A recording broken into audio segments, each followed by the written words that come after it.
Richard, the week has come to an end. Give us a sense of the high points and the low points. The high points and the low points.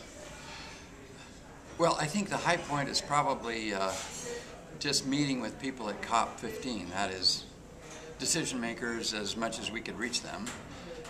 I think the low point, did you ask about that? The low point. Maybe I should start over. Let me think about these. Okay. Low point. I haven't had any low points. I think, let me start over and put it this way.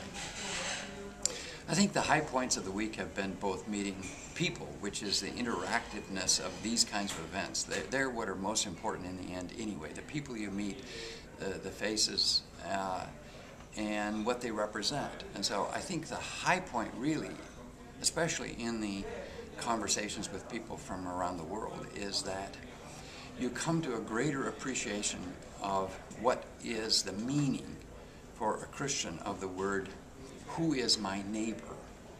And my neighbor, we in the West, particularly in America, I think interpret geographically somebody near us whom we can assist, when I think it's more likely a moral term.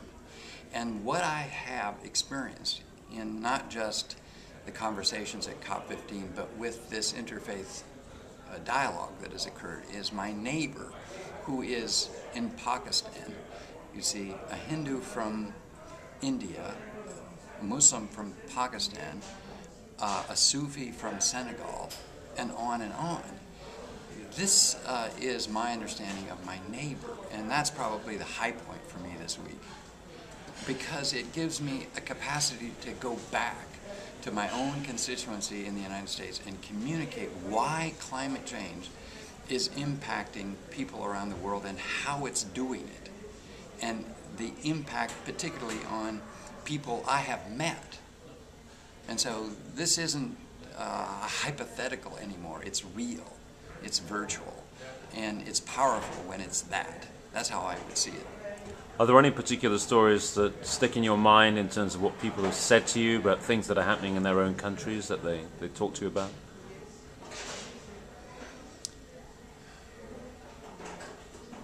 Or new theological insights, new understandings of God and spirit and the way that we relate to planet Earth? Look, I approach this through the lens of being an evangelical Christian. This is true. But I have to concede that just as one must, in an event like this about climate change, be humble about the science. I'm convinced that climate change is real and is a certainty.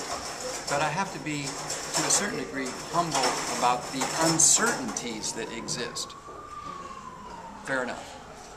Theologically, I'm also convinced that my faith is right, but I have to approach other people with a certain degree of humility.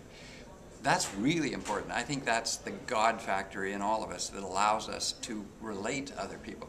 It's probably the lower part of our human nature that says, I'm always right and you're wrong. What the scientists of the brain say is the reptilian part of the brain. That is the part of the brain that says, well, I'm right and no one else can be right. And moreover, I don't have anything in common with other people. Whereas, you see, another part of our brain, the mammalian part, says, I'm part of a large family. And I came away with the conviction that even if I have these differences theologically, I'm still part of a big family of mankind that is presently at 6 billion, and by mid-century is going to be at least 9 and potentially 9.5 billion. And how can I deny the importance of my neighbor or the others in this great human family that have as much right to its resources, it would seem to me, even from a Christian point of view, as I do?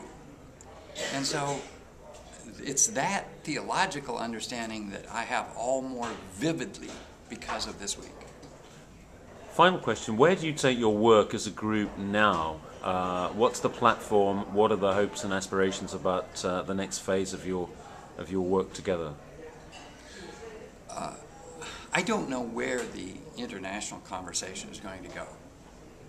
I do know one thing, though. I go back to the United States, go back to the conversation that will exist on Capitol Hill, and I carry with me all of these voices, these words, to that debate back home with a richness that I wouldn't have ever had I not been here. And so a lobbyist is someone who I think carries not just his own burdens for his constituency, in my case the evangelicals, but he also carries the burdens of others, and reconciling those claims, the claims of those in the global south as well as those in the north, those in the west where I come from as well as those in the east, such as Bangladesh, Pakistan, Afghanistan, India, and Africa. Those burdens I also must carry into my meetings. And so I will do that with a new freshness and, yes, a sense of the reality, because I've met people who have shared those stories with me personally.